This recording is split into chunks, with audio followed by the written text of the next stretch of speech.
Welcome to Audio Story House. Subscribe for more stories. Today's story is about a woman who, after a heartbreak, seeks a playboy. The story is romantic, and we hope you enjoy it. Due to a serious mistake at work, I was reassigned to the front desk of the company. I shared this unfortunate turn of events with my boyfriend David, hoping to find some comfort in him. David disdainfully remarked, "Let's break up. I don't want a girlfriend whose job is just a receptionist." David, are you serious? Honestly, I've been meaning to be with the granddaughter of the chairman. She's been pursuing me for a long time, you know? I was utterly bewildered. I have another sister? How come I didn't know about this? That's right, my grandfather is the chairman. He didn't like David because he had a better match in mind. You'll regret this. I hung up the phone and immediately blocked David. David was my first love. We have been together since college. In the cold winter, he noticed my hands were pale from the chill and would gently warm them with his. He knew I loved hot chocolate and would prepare it every time we went out. Even if he didn't have much money, he would go out to buy barbecue when I craved it during the freezing winter. If he had $10, he would willingly give me $8, but now, that warmth no longer belonged to me. I just got dumped. Come out for a drink with me, I texted my best friend Zoe. I can't make it, babe. But at the night bar, I've set you up with a playboy. Enjoy. I always told you. David was vain and shallow. The night bar. In this bustling bar, neon lights danced on the ceiling, creating a surreal and lively atmosphere. Friends gathered around tables with delicate wooden edges, talking and laughing loudly. Scanning the crowd, I noticed a man in a black sweater, sitting in a corner, sipping his drink in solitude. He seemed out of place in the bar. Aren't playboys supposed to show off their physique? Why was he fully clothed? I approached and sat opposite him. The man glanced at me and remained silent, continuing with his drink. So aloof. I like that. Zoe sent me to you. I moved closer and sat beside him. The man seemed displeased with my presence, frowning slightly. I'm talking to you. Respond to me. He glanced at me, reaching for his drink. I snatched it away and downed it in one go. Finally, he spoke. Miss Nora, what exactly do you want? His voice carried a hint of annoyance. I want to take you home. Is that okay? He scoffed coldly. At that moment, I felt like a fool. Always following David around like a puppy. Even now, trying to please a man, I suddenly despised myself. I stood up, ready to leave. Suddenly, a force pushed me back onto the sofa. The man stood in front of me, bending down, our faces close. I noticed his features were incredibly handsome, especially those sharp, deep, and captivating brown eyes. Didn't you say you were taking me home? Why the retreat? Seeing the panic on my face, his smile deepened. Who's afraid? I keep my word. I stood up, maneuvering around him, picked up my coat, and walked out the door. The guy followed, holding his black wool coat in one hand and a large suitcase in the other. Did Zoe introduce me to a homeless man? That night was pitch dark. It was supposed to feel good, wasn't it? It hurt like hell. Nora's first experience wasn't as pleasant as she had imagined. Your first time? The man asked, puzzled. It's not my first. It's just, your skills are lacking, Nora refused to admit. The alarm clock's incessant beeping woke me up. I opened my eyes to find myself resting on a man's arm, both of us bare. I noticed the man waking up, his eyes fixed on me as I hurriedly put on my clothes. The man I chose was indeed good-looking. I leaned down and kissed his forehead, a gesture to show that I was kind and caring. Babe, I have to go to work now. If you've nowhere to go, feel free to stay at my place until I return. Here's my number. Call me for anything or nothing at all. I left in a hurry after brushing and washing up. The receptionist job was truly dull but non-stop busy. Answering calls, handling packages, responding to inquiries. Luckily, I wasn't alone. I had a partner at the front desk. From a distance, I saw the man I slept with. Didn't I tell him to stay home and wait for me? Why was he here? Surely he wasn't out of money. I quickly approached him. What are you doing here? Need money? Here. I stuffed a bank card into his hand. So you're a receptionist, he said with a meaningful tone. Every job has its dignity. Go home and wait for me. I'll take you out for a nice dinner tonight. But I have an appointment. At that moment, the general manager's voice rang beside me. Owen. I really appreciate your coming. This way, please. The manager gestured for Owen to follow him inside, and their figures disappeared into the elevator. Wasn't he a male model? I wanted to ask Zoe but paused when I noticed 2 messages on my phone. Nora, didn't you go to the bar last night? The male model said he didn't meet you. What's going on with you? Do you know how coveted that male model is? I stared at the messages, bewildered. Did I mix up with the wrong person last night? My scheduled visitors indeed listed a person named Owen. Did I sleep with the wrong man? But how did he know my name? As the workday ended, Owen and the manager hadn't returned. Instead, I saw David walking down with another girl. A woman was intimately draped over David's shoulder, while he gently stroked her hand. In an instant, my heart felt tightly clenched. So this is the woman who's been pestering you, said the woman snuggled up to David, seemingly oblivious to my presence. Tina. I won't waver because of her.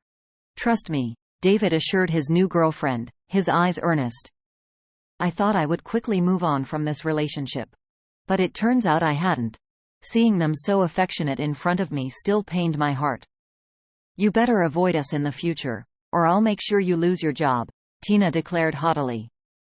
Suddenly, someone wrapped their arms around me, the abruptness of the action freezing me in place. It was Owen. Please refrain from appearing in front of my fiancé in the future, he said. Nora looked up into Owen's face. Was he standing up for me? David, infuriated by Owen's challenge, retorted, You've got a fiancé so soon? From where did you hire this actor? HMPH. Owen let out a scornful chuckle. He really likes to mock others with his laughter.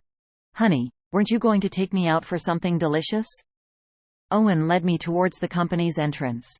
Tears, betraying my will, started streaming down my face. David, I can't let go. How can my wife shed tears for another man? I thought to myself. Everyone's gone. And yet you're still acting.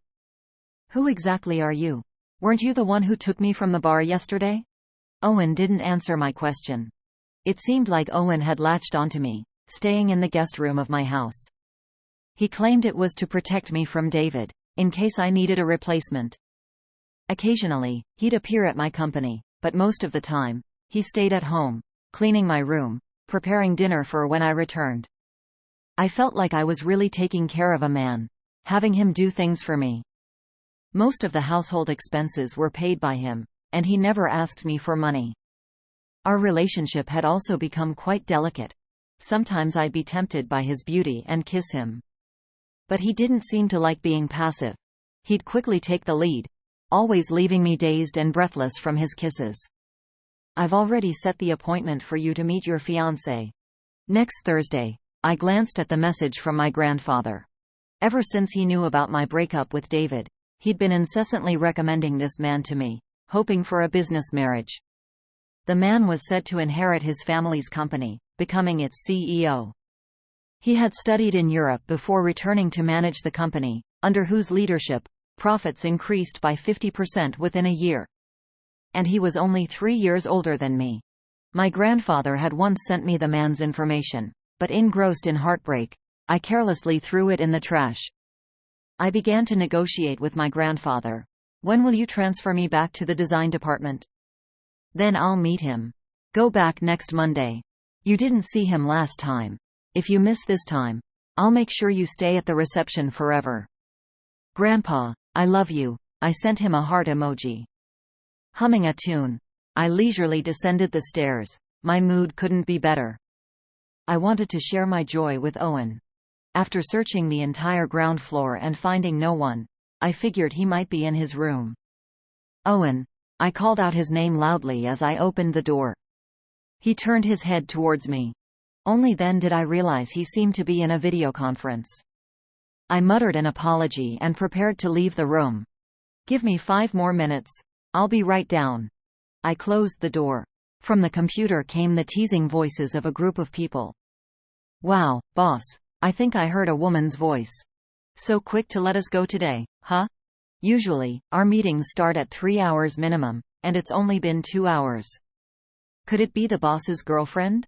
She's at his place, must be the girlfriend." I felt my face heating up as I listened to his colleagues' discussions. I went downstairs and sat on the sofa, waiting for him to come down. I started a movie but couldn't focus on it. My heart was pounding as if I had done something wrong, waiting for the outcome. Girlfriend? That term didn't sound too bad. Owen came down and sat next to me. "What did you want to talk about?" "Sorry about the meeting earlier." "What exactly do you do?" "I'm afraid I can't afford to keep you."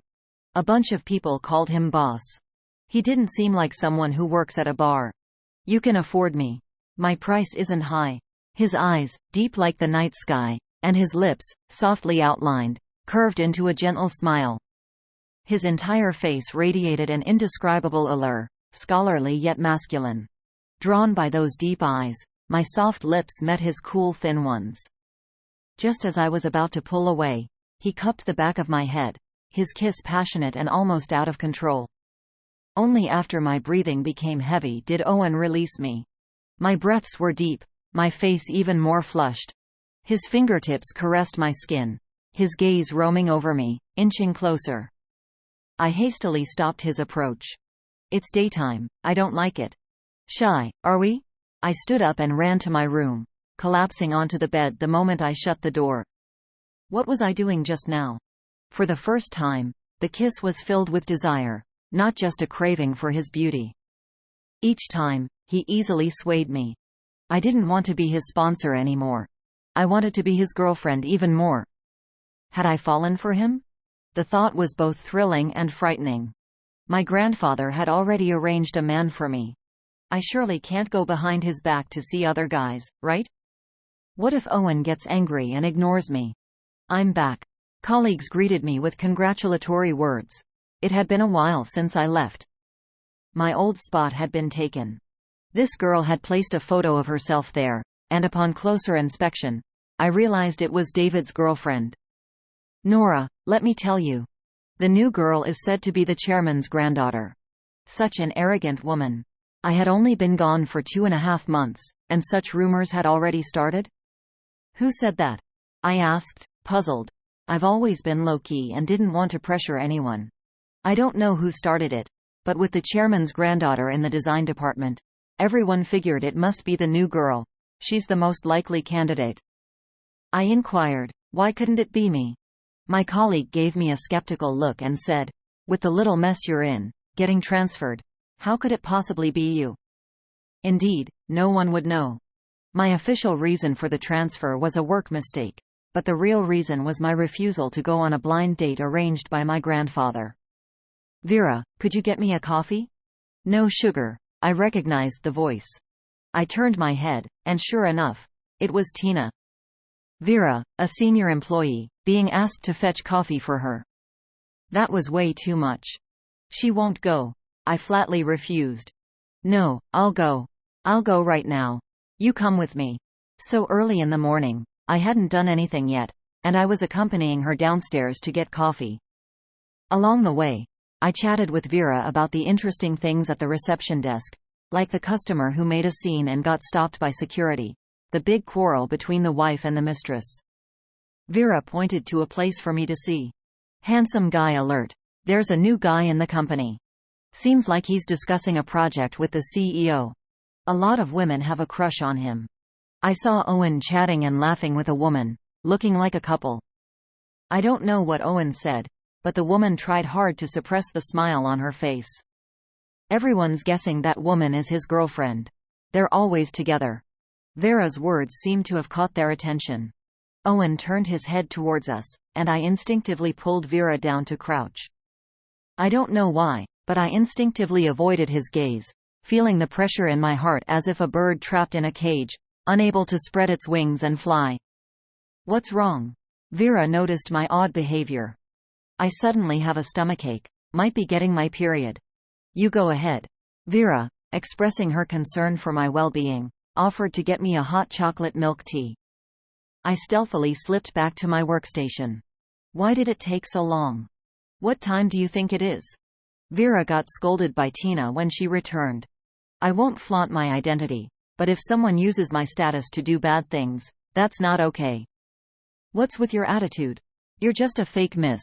What right do you have to order people around? I thought it was someone else. Turns out it's just you. The receptionist. The one David dumped. You? Tina hadn't finished her sentence when she was interrupted by the chief editor. What are you doing, everyone? Get back to work. It's working hours. Meeting in 5 minutes. With the chief editor's order, everyone dispersed. I looked towards the corridor. Owen and that woman were standing not too far away, watching us. Men are indeed all the same, always favoring the new and getting tired of the old. I glanced at them, picked up my laptop, and headed to the meeting room. For the next few days, I intentionally avoided Owen. Even when he waited for me to have dinner, I refused. Strangely enough, since that day, I hadn't seen Tina again. Every day, I was full of fighting spirit, ready to argue with someone, but she just disappeared. Today, like usual, I was about to refuse Owen's invitation, but finally, he got angry. What's the matter with you? You're always deliberately avoiding me. His voice carried a slight anger. I don't want to keep you anymore. You can leave. I couldn't tell him that I liked him. Then where do you want me to go?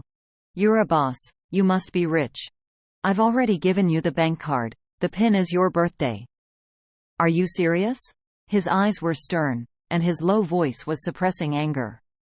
I murmured, looking down, unable to meet his stern face. Let me know when you've made up your mind, he said before heading to his room. Saturday arrived, and I dressed meticulously, choosing a wine-red cashmere dress. Its V-neck and form-fitting design accentuated my figure.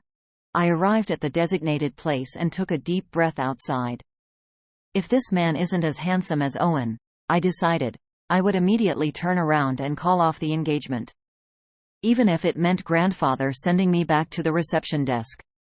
Miss Sun, I am in a private room on the first floor. A message from an unknown number, likely the man, displayed on my phone. I located the private room on the first floor. Someone was already inside. I opened the door and said politely, "Sorry, I'm late." Owen? Why is it you? Could he be the fiancé? My mind was a whirlwind of thoughts, and I couldn't find a way to piece everything together. I've told you before I'm your fiancé, Owen said, as if it was my fault for not believing. He had said that? Was it during that confrontation when David showed up with Tina? I thought Owen was just standing up for me, speaking fictitiously. When did you find out about my identity? From our first meeting. I've seen your profile. So, not only had I received his information, but he had also received mine. The first time we met, I didn't recognize him, taking him for a male model. He just went along with it.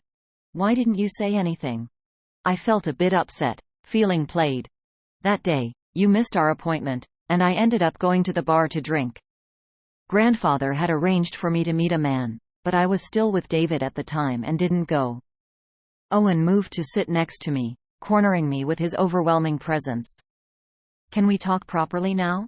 His voice was gentle. Why have you been avoiding me lately? I like you. But I couldn't say it out loud, my cheeks burning red. Owen cupped my face, forcing me to look into his eyes. His face slowly enlarged in front of my eyes, and I felt a cool sensation on my lips. This kind of kissing, we had done often, and most of the time, I was the one initiating it. Ever since I realized my feelings for him, every intimate gesture became extremely ambiguous. His lips gently moved on mine, feeling his breath mingle with mine. He kissed me. I like you, be my fiancé. Was this his confession? It just so happens I like you too. I quickly pecked his cheek. I honestly told him that I was upset the other day because I saw him laughing and talking with another woman. I was jealous. He straightforwardly explained that she was a classmate and colleague of his. That day, we talked about many things. I was very curious why he liked me. Was it because we had slept together? He said it wasn't. He just hopelessly liked me. That night we fell asleep in each other's embrace, waking up to the morning sunlight filtering through the windows. I have to go back next Monday. Back where? If I don't return soon, the company will be in trouble. I've been managing meetings online, and the board members are starting to complain. I want to take you with me, will you come? What about my grandfather's company? You're taking away his most cherished granddaughter. We've been discussing a merger. Our companies are going to merge, and the company will still be yours. It was my grandfather's life's work, something he poured his heart into. Initially, my father was the chairman, but after my parents' car accident, my grandfather had to step back into the company. The company's profits had been declining year by year. At this rate, it was only a matter of time before it collapsed. I was still just a young woman, fresh out of college. Yes, I want to go and see. How big is your company anyway? I reached out my hand. Give me back my bank card. That's the money you provided for my upkeep. I won't give it back. It's evidence. I had arranged to meet Zoe for a meal to show off my handsome fiancé. When we arrived, Zoe hadn't yet. Owen mentioned he wanted to use the restroom. Nora, I've missed you. This restaurant is nice. Zoe's family owned a hotel chain, so her standards for restaurants were high. It wasn't my choice. You stood up the Playboy last time. Do you have any idea how hard it is to book him?